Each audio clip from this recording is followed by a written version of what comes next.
He basically was just brought into this world, wealthy, in charge, and worshipped. Like you can't. Not according to his book, by the way. His life was really hard and he was. Oh, really? Yeah. Have you seen the mansions that they live in? His life was really hard. So hard. And Servants? He was in the shadow of his brother. Oh, wow. And nobody liked him. Probably because he whined about being in the shadow of his brother. Don't be a bitch. Welcome to the Chasing Mountains podcast. Jacob, what are we talking about today? Today, we're doing something special called shooting the shit. Pew, pew. Pew, pew. No, there's a lot of things I want to talk about. I feel like there's a lot of things going on over the last few months that we haven't even got a chance to actually talk about because we were on sabbatical. That's a weird word we were basically taking a break. It was the opposite. We were actually like life was crazy and we were working too hard. So we were on sabbatical from this. Yes. But unfortunately, despite what a lot of people think, this is not our full-time job. No. Jobs, because I feel like we have so many jobs. Not yet. It's getting there. We're close to 30,000 subscribers. And that honestly is wonderful. Thank you, everybody who subscribed. We need like 10 times that, and then we'll be good. Yeah. Of course, a lot of times it's not actually 20. about the subscribers. It's sometimes more about the interaction between them. You can have a very dedicated 10,000 followers, but they interact a lot and someone will pay you sponsorship money to specifically talk to those 10,000 people. So if you have who will pay me that? Nobody will pay us anything just yet. Even though we have actually, people don't really know this. We do have a sponsor. We just haven't implemented it yet. We're going to, it'll be a fun campaign that we'll be probably doing this summer. And I can say who it is. It's Mint Mobile, but we want to come up with something fun. It's a fun brand, and Ryan Reynolds is part of it. So we'll want to kind of do something fun. Like his advertisement campaigns are hilarious. Yes. I feel like he's got his own creative agency. Yeah, and he's got his own style. It's kind of sarcastic. It's kind of just goofy. It's the Deadpool style. Yeah. He had one that he did where it was a commercial that was old footage that he was just dubbing over. He's like, we didn't want to pay for any more shooting. No more filming fees. This is old footage. And it was upside down and whatever it was. It was funny. But no, for real, we were supposed to be filming today at 2:00, but you weren't able to come because you were doing something. What was it? Yeah, we were looking at property. We are in the midst of moving, but it's kind of like a long drawn out process because the value of real estate has fluctuated a lot in the last few years, but we bought low and sold high basically. So yeah, I want to put that into some property. We've looked at a few different ways that we can invest it in real estate that will make us money. And right now we're looking, I would say, what's a little bit more non-traditional as far as investment property goes. You know, a lot of people will invest in a rental property or multifamily. And we've looked at that, but prices for multifamily in the same way that we sold our house high, a lot of your typical investment property is high too. So where we were at today was instead looking at like a farm with 24 acres. Oh, that's what I'm saying. Like I didn't know that. So you really were out on an excursion, an adventure today. Yeah, I thought you were looking at a duplex. So we haven't written that off yet, but a lot of the stuff that we want to do, both just for our family, but also from an investment standpoint, you can't do in typical multifamily. Like, so like a duplex, triplex, quadplex, anything you're going to house hack, you are going to use that property basically for multifamily real estate, and that's it. You're not going to run a business out of it. You're not going to farm it. You're not going to do anything else because of typically how it's zoned, at least in Illinois. If you're in like Texas or somewhere else, you can get away with a lot more. You can have 10 like manufactured homes sitting on your property. Well, in Texas, you could build like a bomb manufacturing company next to like a children's playground. Like that's not far off. No. That's seriously not. Like some of the properties that we've looked at just for fun in Texas, it's not far off. But generally speaking, the kind of things that we want to do with property, which is kind of a long list, but generally speaking, if you can get property zoned as agriculture, there's a lot more flexibility with what you can do. So we've looked at everything from, setting up Airbnbs to setting up like self-storage. You even thought about an RV park. Yeah, RV park, which is something we've really seriously looked at doing as well. Because we love being outdoors. We love being in the woods. We love also the thought of, self-sustainability. I keep looking over here. My wife's over there switching cameras for us. But this is something that we've wanted to do most of our lives. Yeah. The thought of like having a sustainable place to live that we can grow some of our own food if we want to. If we don't want to, we can go buy from the store. Yeah. The thought of being able to build a shed with not having to go to the city and pay a large fee to get it approved and then have to go through an architect to have a shed built that should have been $3,500 and it ends up being 10,000.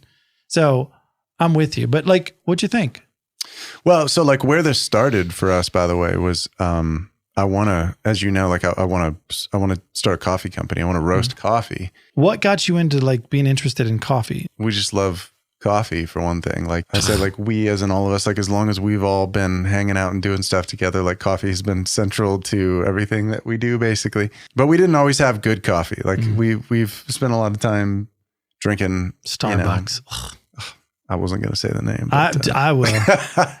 But the thing is like once you have a good cup of coffee, it's like, oh, this is what it's supposed to taste like, not just doused in sugar and like covered up. Like milk and sugar and then a little bit of coffee. Yeah. It's like, you ever seen like an old car where it's like, wow, the paint job looks good, but then you push on, you realize it's just rust that's been painted and it's falling apart. Yeah. It's a Bondo. That's Starbucks coffee. It's just covered up in Bondo and shiny paint. And anyways, back to the farm. You want to actually roast it yourself. Yeah. So you can't do that in a lot of areas, like because it's a little loud, it's a little hot. It's there's like emissions that you got to run out the top of a facility. And then also it needs to be, in most cases, like the county health department will require that you set up, like it needs to be like food prep standards. So you need like the 3 basin sink, you need the mop, you need washable walls. So you're looking at a pretty huge investment right off the bat, if that be the case. Yes and no, but the way that I could figure out to do it that isn't a huge investment is to do it at home. And we wanted to move anyway. So it kind of worked, but it would mean like an outbuilding or a detached garage in most cases that's already plumbed and that has gas, or that we could run gas to it. But that's kind of one of the criteria. And that's what sort of sent us down this path. We kind of started looking into all the ways that we could potentially make money through ag zoning, basically, because of the freedom and flexibilities that you can get, and you can get special use permits. I mean, it's been interesting because, like I said, you can not only can you set up a home business like that with a special use permit, but you can also, like, I've been amazed. You can set up RV parks, you can set up campgrounds, you can set up gun clubs and shooting clubs, your own private range, but also like an actual paid gun club. With enough land, you can set up like an airport on your property. Oh yeah. You can, like I said, you can do self-storage. You can do, all kinds of stuff. Sorry to interrupt, but when I was in Alaska, I remember this one guy goes, "Do you see all that land out there?" I was like, "Yeah." He goes, "You see all of it?" And I was like, "Yes, sir." He goes, "Nobody owns it." I was like, "What do you mean?" He goes, "No one owns it. There's no town. There's no county." He goes, "If you can find or go to the government, if you purchase it, do whatever you want on the land." I was like, "Whatever you want." He said, "Purchase it from who though? If nobody the government, owns it?" Sorry. The government owns it. Because it's just wilderness. Like you have to fly 2 hours to get there. Yeah. And you're in between this beautiful mountain range and you're in this valley. And then all of a sudden, basically you could buy it. It's like $400 an acre. At least back then it was. There's no zoning. There's no county. There's no taxes. You just own it. Now I'm like, shoot, I kind of want to do this. But like I said, it's a 2 hour flight to get there. And then you have to land on a river. Mm-hmm. And then you have to figure out how to live with the bears. The grizzly bears are kind of scary. There's cheap land in the U.S. too, or in mainland, I should say. Obviously, Alaska's U.S., but like in the continental United States, it's the same thing. It's like it doesn't have, you don't have any utilities. There's not good access. A lot of times, it's actually the plat will be like landlocked between other people's properties. So you need like an easement. So you can get cheap land. Well, my mother-in-law, they own, I think it's like 140 acres out in New Mexico. I guess 14 children out of the family. And when the grandma passed away, it got split up between all the kids. And so she owns a portion of it. You have to drive like an hour, like on a dirt road to get there. There's no power, there's no water, but yet they still have to pay property tax. But it's like nothing. I mean, it's nothing. 130 acres in New Mexico, their property tax is like $200 probably. I think it's, through the whole thing, I think it's a couple thousand a year, but like, that's still, I bet you that's high. I have no clue. my point is like the city is providing nothing. The county's providing nothing. Not that's even what I'm a saying. road. I bet it's high. Yeah. But why would there be any? There's no services. Yeah. Period. and it kind of, there's signs on the way out there pretty much like if you get in trouble, you break down or you're out of luck. it's you know what though, like property like that is nowadays more usable than it's ever been though with imagery. So you can map out the area really easily. You get Starlink set up out there, a little bit of solar power. You're good to go. There's so many opportunities. Water, obviously, like if people talk about homesteading's been very popular within the last 5 or 6 years. Which used to just be called living. It was living. like people are like, I'm going to go out there. Like back in the day, you had to create your own food. You had to chop your own wood, build your own house, defend your own land from either like the Native Americans or bandits or, just a old fashioned Western robbing, Which was not as glamorous as people like to think either. No. It's hard and hot and cold and dirty and painful. But now you can have solar. You could have Starlink, meaning internet. You can have Netflix in the middle of the wilderness, air conditioning, running water. Like it's not that. It's your YouTube channel. Yeah, it's not as hard as it used to be. Are you feeling like the country life is what you guys are going to end up with? I mean, I think so. I think that's what we'd like to do. We've got our 8-month-old, your niece, and we've got our 2 dogs. Your dogs would die on a farm. So I never believed in like dog therapy or anything like that until I met Ryman.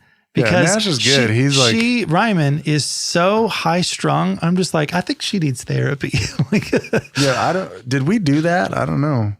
Was she a rescue?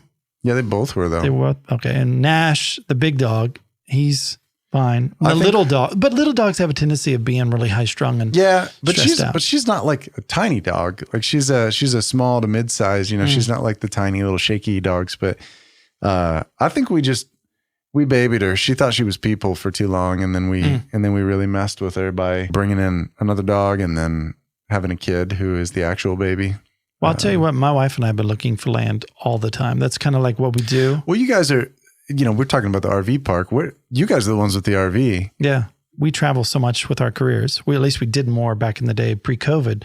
And the idea was to have some kind of tour bus or a nice RV to go and do the work in. But I don't know if you've looked up the prices on some of these nice, tour buses and RVs. Could be hundreds of thousands of dollars. So what I was looking for was an old one that with your fancy taste. Well, I mean, not even with my fancy taste. I know, I'm kidding. Like a new one. I mean, put it this way, if a new car is 60 grand, 40 to 60, RVs could easily be 150 to 350. It's kind of surprising to me though, that's all they are. Cause some of these like a true like tour bus quality. Yeah. I mean, it's a nice home on wheels. Yeah.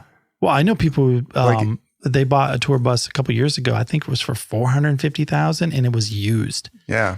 And it's one of the things that astonished me, I'm getting us off track, but just really quick, like I think it's worth sharing. I don't know about you, but when we have spent time working with people in the music industry, I was astounded to learn that for most artists that go on tour, their buses are rented. Yeah. And they pay like $5,000 to $6,000 a week for them. At least. Yeah. At least. Like a lot of people, you think like, oh, it's their bus. It's their tour bus. That's not how it works. Nope. Like the artist, the band, everybody like basically drives to either that company, the rental company's site, or they just meet in a random like Walmart parking lot. They load all their crap up in the middle of the night. We've been a part of this. Yes. And they don't even know who the driver is half the time. Nope. And you just jump in and like they'll load up in the middle of the night because you go right to sleep in the bunk and then you wake up where you're supposed to be the next day. But I'm going to interrupt you. But I thought it was just amazing that they rent it. That's all I wanted to say. Definitely a tangent. But I had a friend, I'm not going to say the group, but they rented a tour bus and they had a driver and they needed a particular driver with that certain type of license. They had never met the guy. They kept noticing, first off, this bus driver was kind of weird, like just a little awkward. And they were like, whatever, he's up there. They tried having conversations with him and it was always yes, no, I don't know, questions, answers. And one day they started noticing that there's these medical gloves that just keep being put everywhere. There's one on the couch. There's one on the floor. There's one in the cupboard. They thought it was kind of weird. They're like, well, the bus driver's responsible for cleaning up in between. Like when they're in there singing, the bus driver usually cleans the place up, freshens out the trash cans. And then one particular day, one of the guys was in there and the bus driver comes up and he takes off his shirt. And then it's like, that's kind of weird. He's in the main lobby, takes off his shirt, puts on this rubber glove. Bus driver takes off his shirt? Bus driver takes off his shirt, puts on this rubber glove, drops his pants to his ankles, reaches in the cupboard, grabs an enema, shoves it up his butt in front of him while he's sitting there, takes the glove, throws it on, it on the couch, and he was inside out. I have no clue. It's got to be inside out. Clue. He stands up and loses his mind. He's like, "That's what all the effing gloves are for? What the freak?" And then so basically they called the. This is a true story. This is a true story. Do I know these guys? Oh yes, you do. I'm not going to say who they are. You know, I know my good friends. Yep. Okay. So, anyways. They're yelling at him. They're like, "What are you doing?" They're like, "This is pathetic." And he was like, "Well, every single day I've got to do this." And they've been on tour with him for like a week. And so these gloves were just everywhere. And why didn't he go to the bathroom? Right. I know they're small, the bathrooms, but but not only just that, in front of the artist. Right. And so they ended up changing him out. They called up and the agency was like, "We have to have a new bus driver now." They're like, "There's not one available for 2 days." Also, why does this need to happen? Why does what need to happen? Somebody like comment for me, like what is the necessary, like I don't know if he's go taking a few days on the bus. I don't know if he's taking medication like that away, or I don't know. I didn't care to know. Yeah, you got something? Why did he take his shirt off? That's a great question. Why did he take his shirt off? I don't know. But I mean, maybe he just. So these guys, my friends start showing me all the pictures. They started taking them candid pictures of this guy just doing the weirdest stuff. So that they couldn't get rid of him. So what they did was they called their dad, who had a CDL license. And so they flew him up and he drove the rest of the tour. What they do with the guy? Just leave him at a gas station? The airport. They said, "Figure this out." Oh, geez. Him and his whole like Enema kit. Yeah. Anyways, back to the RV. The idea was to, hold on. Now I'm thinking like this is a true story. I was told this last. I asked you what your plans were with your RV, and we divert into the story of a guy taking his shirt off and doing an enema and throwing gloves around, and now you're right back to what you want to do with your RV. So if you tell me that that's your plan, I was the guy. Oh God, no, it wasn't. But the idea was to travel a lot and have something comfortable. So I wanted to buy a really nice RV, though they're not as good as tour buses. They're not made as strong. Right. I wanted to buy an older RV that was a bougie one in like the 90s. So I found one that was like bougie. It was $220,000 in 1999. So I bought it, and I knew I bought it for so cheap. In fact, if I resold the engine that only had, I think, 10,000 miles on it, I can't remember, it was worth more than that. The engine alone. Caterpillar diesel, right? It was a big Caterpillar diesel, overpowered for this thing. It's like a rear engine one. It's beautiful.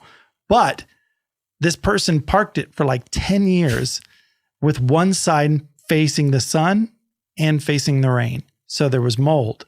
And wasn't there like an overhang that sort of directed water? It did. Right onto the same spot. Right on for like 10 years. Yeah. So one side was completely trashed. So I ripped it out. And flat tires too, right? Oh, no, tires are great. Oh, really? I mean, I'm replacing the tires because of just. They weren't rubber. Flat after sitting for that long? No. They had big, nice jacks that they were up on for 10 years. Okay.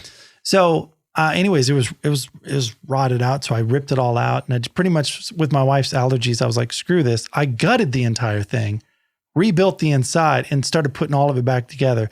I started rebuilding the engine, but then like halfway through that process, my grandmother passed away. And honestly, as weird as that sounds, it kind of like I lost my drive to just like have extra hobbies. Like she was one of my best friends. And so I let it sit there for an additional year in this nice, beautiful warehouse that, and I picked it up a year or so after of just sitting there.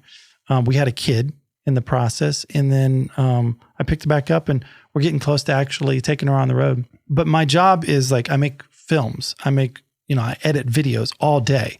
A lot of times I never feel like my job's done. I know Ilea can attest to this because it's always the next project, the next project, the next project. I love doing things with my hands. I love taking things apart. That's how it works, and putting it back together. Yes. Not exactly sure what to do with my hands. That's right. So we're getting close. In the process, my wife bought back my first vehicle for me as a gift. I had sold my first vehicle, which was a Jeep Cherokee. And as you know, piece of junk. But she bought it back for me because I was like, man, now that I have a kid, I kind of wish I would have kept my first vehicle. She bought it back for me. To him, right? Yeah, to give to my son or my daughter, whichever one wants it. So I have that as well. So we're going to be painting them both together the same color. And we're going to be pulling my Jeep behind our tour bus type RV. What's the first 3 places you want to go with it? First off, I got to make sure it's still can go 10 miles. I know, but okay, you get it done. Jeep's ready. New Mexico. We're going. That's when the first. So from Illinois, you want to go all the way to New Mexico? Is your first? That's our first big ones we want to do. But our first run, I think we're going to go Starved Rock. And then, there's some hills and stuff like that. First off, the engine is too big for the thing, and the transmission is gigantic. They're basically a semi engine and transmission. The chassis is incredible. Yeah, it's huge. So when I took it for a drive last month just to see, there's no windows in. I took all the windows out. I'm just driving around to the parking lot. This one kid's like, what was wrong? I've had so much fun just tearing it apart, putting it back together. It's been a big job. Honestly, when I get done, I'll probably use it for a couple of years and then sell it because it's, what I bought it for and the money I put into it is still way less than if I bought a used one normally. Plus, it top to bottom. Top to bottom. Too. Redone the electrical system, the brakes. It's crazy. Yeah. Now I'm doing airbags next. Tell us about your fancy not really home theater, but your server system. Oh yeah. So a lot of it too is I've been on a lot of tour buses, and the only way that you can watch anything is either on your phone or on a crappy satellite TV that's there, and you almost never have signal. Or no, VHS. I've been on a lot of old motorhomes with VHS. And a lot of times when you're driving, it's fun starting and getting there, but sometimes that span in between, that 12 hours of driving, it's boring for the family. And I don't like having poor cell reception and not being able to watch a show or anything like that. So I wanted to have my own version of the internet within it, called it intranet. And so what I did was I took every DVD that I own and put it onto a server. So all the series, all the series I love, like Star Trek, Star Wars, Indiana Jones, I like the show Frasier and The Office. Obviously you love that too. Mm-hmm. But I put them all on this little server that then connects to my Wi-Fi, and it's basically broadcasting Wi-Fi on a private network to everybody in the bus. So they can connect to it and then just watch whatever we have on there. And we'll have Starlink on the top of our bus, downloading whatever we want whenever we have the best signal. So it's going to be pretty sweet. And I've got a fireplace that I've purchased, but I haven't made it, but where the TV pops up from it. Nice. So we're opposite side of where the couch is. Mm-hmm. And so it's a nice looking little fake fireplace, but then you push a button and the TV pops up. And so it's going to be bougie. It's going to be awesome. It's probably been a waste of time. We got to do a cribs episode where once this thing is done, you show us around. Oh, speaking of cribs, great segue, by the way, because that was one of the things on my notes. Have you seen MTV Cribs? Of course. Okay. What's the premise? Tell me the premise of MTV Cribs. MTV shows up at some celebrity's house and celebrity says, "This is how I live. This is where the magic happens. Check out all the Gatorade in my fridge." Yeah. And then, perfect usually fridge. You see the perfect fridge. And then usually, if it's an NBA player, you expect a full court basketball court in the house. And if it's a musician, they got to have a full guitar room, drum room, studio. It's elaborate. It's the biggest flex. Look at me. Right. Look how successful usually the cars I am. in the driveway. Oh yeah. Yeah. There's always 2 Maseratis, a couple Bentleys, and they're just look at this. But this is kind of a dated show. Why are we talking about this? Well, hear me out. Okay. Have you ever seen the episode about the rapper Redman? No. Okay. So I feel in this day and age, people love honesty. People who are honest and just true. I watched MTV Cribs and thought, BS. Every single time I thought BS. Okay, I look at someone like Little Bow Wow. How are you living in a $200 million mansion and you have, $12 million in cars? Like debt. Yes. Debt. Well, you think debt, but like I always thought it's like, there's no way they're renting this stuff.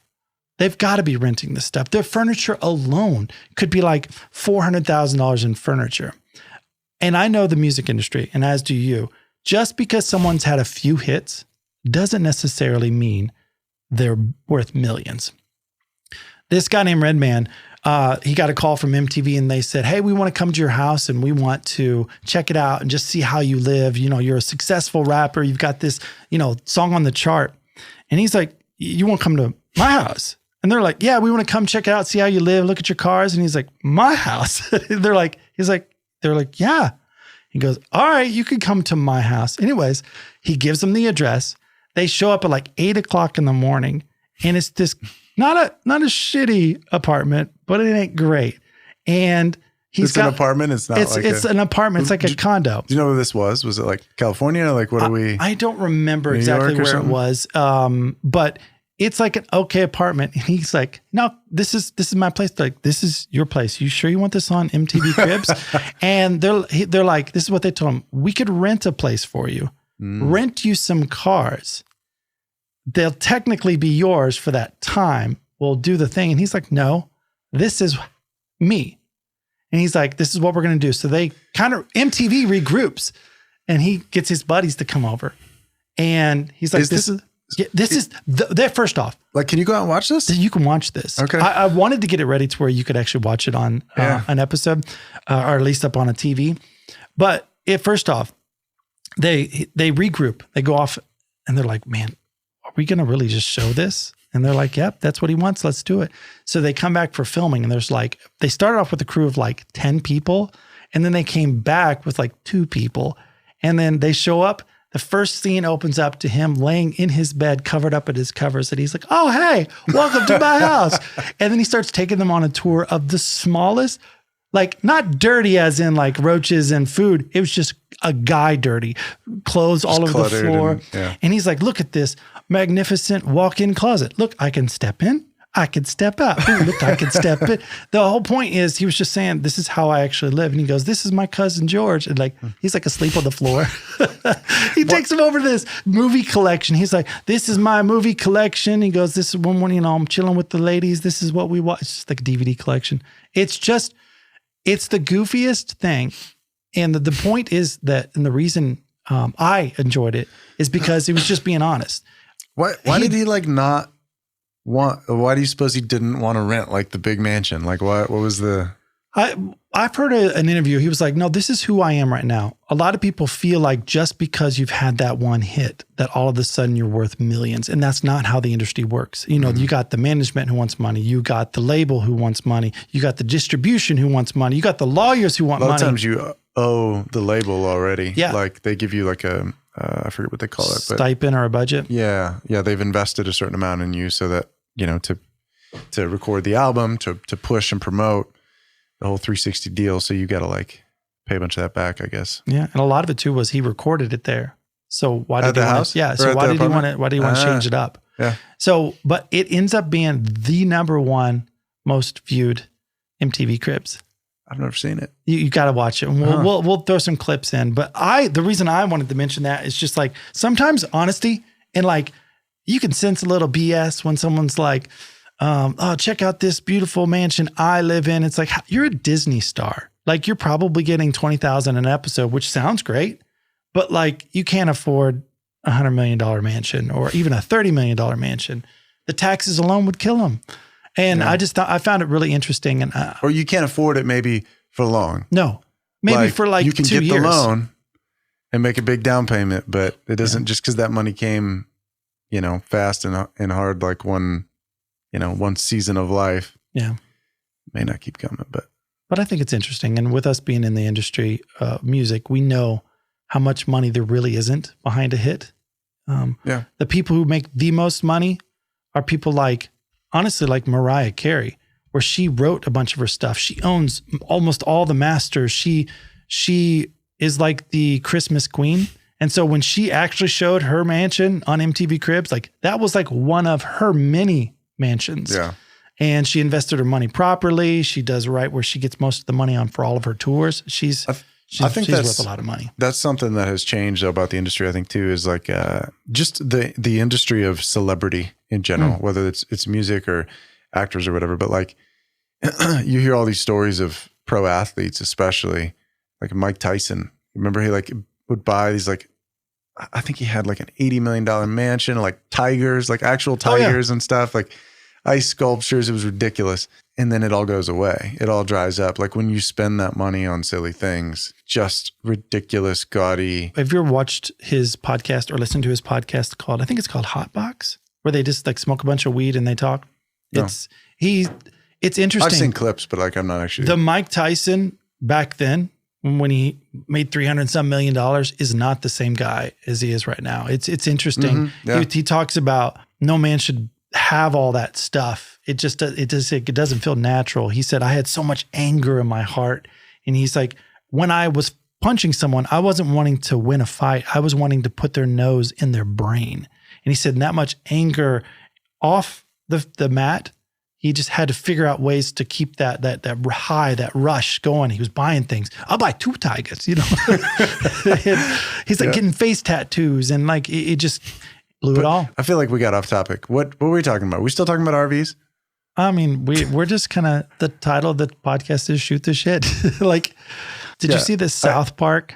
Yes. Did you see the episode that South Park did on it? I saw like a clip of them being interviewed on, it was South Park retelling I think it was like an Oprah interview or no, because it was some guy interviewing him. I can't remember, but yeah, it was funny. The whole point, the reason why people are kind of making fun of him is that, is it Harry, what's his last name? Prince? Harry Prince. England? Harry England. Harry. Look, I keep wanting to say Harry Styles, but that ain't it. That's the singer. But Harry. What is their last name? She's Meghan Markle. Meghan Markle? Okay. And then. Is it Harry Markle? Can you actually look up real quick what is his last name? I think we've only known him as Royal? No, it's probably like Westminster or like Worcestershire. Well, I've only technically doesn't have a last name. What? Mountbatten Windsor. So Windsor. It is Windsor. Wait, no. Mountbatten Windsor? Like that? Was that a whole last name? Hold on. It's Windsor. Now that she says it, I think it is Windsor. But they're like the Duke of whatever. Anyways, Harry has decided to, opt out of being part of the royal family. And so South Park is making fun of them because they basically went on a world tour and telling everybody how they want to have their privacy. And so in South Park fashion, they just ripped them and do what they were super public about how they wanted to be private. Like just disappear. There's plenty of people that just like, hey, what happened to that one famous person? Then you realize, like for example, the guy who was the dad from Honey, I Shrunk the Kids and Hardball or what? Not Hardball, whatever that was. It was like all of a sudden one day he was just like not acting with the anymore. Glasses. Yeah. And he was so famous. And he was in Ghostbusters. Ghostbusters, yeah. And then it's like he was there and there and there and it's like, boom, gone. He decided to be with his family. He just backed away, went off into the distance. Unlike everybody else is like, I'm getting off of Twitter. This is the last post you'll ever see. Anyways, 2 days later, I'm back on Twitter. I couldn't. No, instead I'm still not on Twitter. But like Do people you miss can't. me? Famous people have such a hard time of just like backing away gracefully. You don't need to announce everything. Sometimes just there's a lot less money in quietly walking away. I agree. Like supposedly there's been a buttload of money in like the book that he wrote. It was like a New York Times bestseller. The Netflix special, which I've heard that there's people from the film crew that have come out and said that they were asked to be like fake paparazzi, basically to like fabricate an environment where they were trying to run from the paparazzi or like not be photographed. And they do that stuff. Yeah. I mean, like think about the Kardashians, that they were like paying people to show up at this place. How did magically all these paparazzi know exactly where they were? And have you ever seen that video on YouTube of that guy, that young guy who did exactly that? He hired, if I remember right, like a few guys in black suits to pose as security. Yes. And then he hired, I don't know, like 10 more photographers. So or people to pose as photographers. Didn't they try to get into a restaurant And then they said, no, you can't. Basically. Yeah, it was something like and that. And then he shows up with a bunch of fake paparazzi, a bunch of... We should show a clip from the video. But a bunch of like bodyguards, and then didn't they even have like fake fans? Yeah, did it go as far? I think real people started like... Is that it? Getting involved and wanted to get photos with him, and we're like filming him from far away, like he was somebody. I don't know who this is, but right, wow. exactly. But I totally believe that more celebrities than we realize probably are paying for that look. South Park has a wonderful way of just pointing out the obvious, that it's like right below the surface, that we're all feeling it and thinking it, and they just lay it out in a crappy quality like animation that I love it. Usually in a goofy voice. And this one was, I think they were Canadians, and so they weren't directly making fun of, I think, Harry and his wife. What's her name? I forget. Megan. Apparently he wrote a book. I haven't read it yet. It's, so I've heard some excerpts from the book, and there's some really strange parts. You can't grow up as royalty and not be strange. So nobody can relate to him, and he really can't relate to anybody else. He basically was just brought into this world, wealthy, in charge, and worshipped. Like you can't. Not according to his book, by the way. His life was really hard, and he was. Oh, really? Yeah. Have you seen the mansions that they live in? His life was really hard. So hard. And Servants? He was in the shadow of his brother. Oh, wow. And nobody liked him. Probably because he whined about being in the shadow of his brother. Don't be a bitch. Well, so like the big thing that people will say is like, okay, you supposedly want privacy, but then you write this big like tell-all book that throws your entire family under the bus, and now are like reaping the rewards of that. Bloodism. It's so weird that when they have parliament, they have their own version of a president. Why does the monarchy even exist? It's just, I don't know, man. If you want to go down that road, our government's weird too. Yeah, but we're not paying random people all this buttloads of money to live in mansions and, still have power over the people. I will say though, if you've never watched the British Parliament, like if you've never watched them go into their house of whatever it's called, the House hall, of Commons or something. Yeah, and actually conduct business. Dude, they're brutal. It is so fun. It is so like, I used to have clients, as you remember, like clients in kind of like all over the world, but some of them in Great Britain, in Europe. And so I had started watching, it was during Brexit that I really kind of got into it. And they were constantly meeting, and whole groups will like stand up and like sort of like shout all these things, and then they sit down, and then this other group it's like this choreographed weird. It's almost like a rap battle. It is. It's like, I'm going to say something with the British accent, and then no, I'm going to. And it's like back and forth. And then when they have somebody speak, they get really animated, and they're like, they just go on, and then you know what? More people would watch our senators if they did that. It's kind of funny. They've done some of that lately. Yeah, but they did some of that. It's not theatrical. Like it's actual anger. Like they're just yelling at each other in pure anger. Oh, okay. A lot of times authentic, it feels theatrical. It's like, I got you. Yeah, sit down in your chair. It's like a part of the art of it all. You're a lovely place, but your parliament is weird. What if there's something else? You just don't get it. You're not royal enough. Oh God, no. Would never be royal. Oh, something I did want to bring up. Okay. Have you noticed how many shipping containers are out in front of Walmart lately? No. Tell me about it. So out in front of the Walmart. Local Walmart or like all Walmarts? I don't know about all Walmarts, but locally, all the Walmarts in this area have had tons of shipping containers out in front of Walmart, like in the parking lot. The other day I counted 49 out in front of our Walmart. And I don't know why there are so many. Are they like stacked up or what? No, they're just lined up in a row. 49, a bunch of different rental companies. They're apparently renting them. Do you feel like this has to do with shipping issues? Since COVID, they're not getting that on time, just in time shipping. Why do you think that there should be that many out in front of Walmarts? Are they just storing them full of what? Is Walmart selling shipping containers now? Sometimes Farm and Fleet, we were there the other day in the parking lot. They had all these like sheds you could buy. Dude, I would buy a shipping container from Walmart's Walmart. just in the business of selling shipping containers. I bet they'd sell them. You know what I should do is I should go through and put on like $9.99. Put stickers on them? Yes, put stickers on them for sale. You should actually do that, but make it like believable. Yeah. Put like a few $1,000. The smiley sign, that means it's on sale. Yeah. Oh man, that'd be funny. I don't know. I feel like it's just like there was a point in time where they would only order what they needed. Okay.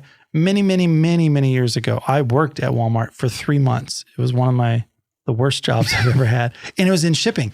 Every single day there was a shipment. And it was everything they needed from pretty much the day before or previous day.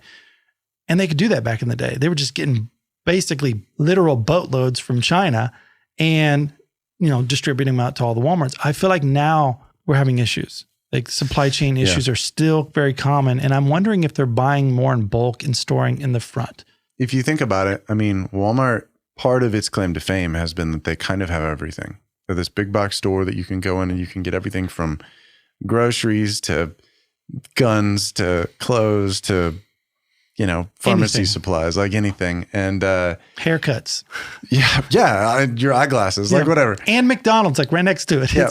Perhaps it's just like more storage. Yeah. More inventory, possibly. I don't know. I just want to put them up for sale. Did you get $9.99? I'll buy all of them. Could you see inside them? Are they all sealed up? Probably? They're all sealed up.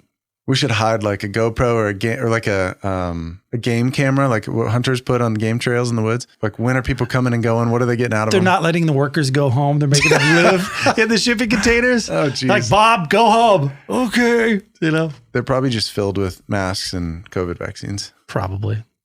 Tell you what, let's wrap this up. Dude, we got a lot going on. I mean, you're looking for a place. Stay tuned. We'll see what happens. I'm looking for land. I want it. I know Ilea over there really wants it. Land, there's something about just like owning your own land. Even though I feel like technically you really don't ever own your land because the government will take it from you if you don't pay their taxes. But a lot of it is like, I have come to realize a lot of it is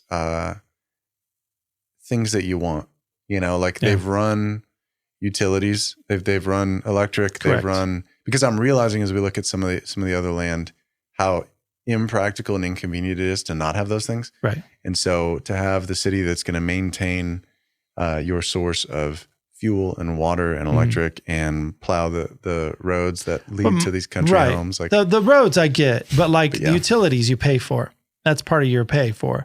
A lot of it is the school system. For me, I have big issues, and we can have a whole podcast about this in one day, but is like someone who's lived in one place for 30 years, they paid off the home, they're still paying these large sums because values always seem to go up because the appraiser is also the person that determines how much taxes they get. So of course it's going to go up.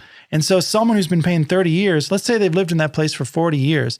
So just in perpetuity, they're paying this large sum. They have no kids. They have, they're not a part of the system. I just feel like there should be almost like a time cap on some of those properties. So at a certain age, you can lock it in. So like they have, but you still have to pay. Yeah. You could lock it in. Yes, sure. But you're old by then. And say, if you have any type of land, it's almost impossible to keep it unless you continue to have a job or the land is producing large amounts. But anyways, that's how we're going to end this podcast. Taxes suck. Thanks, everybody. See ya. The thoughts and opinions on this show do not reflect those of our advertisers, employers, or other affiliates. The content should not be considered legal or financial advice. The Chasing Mountains podcast is a production of Chasing Mountains Media.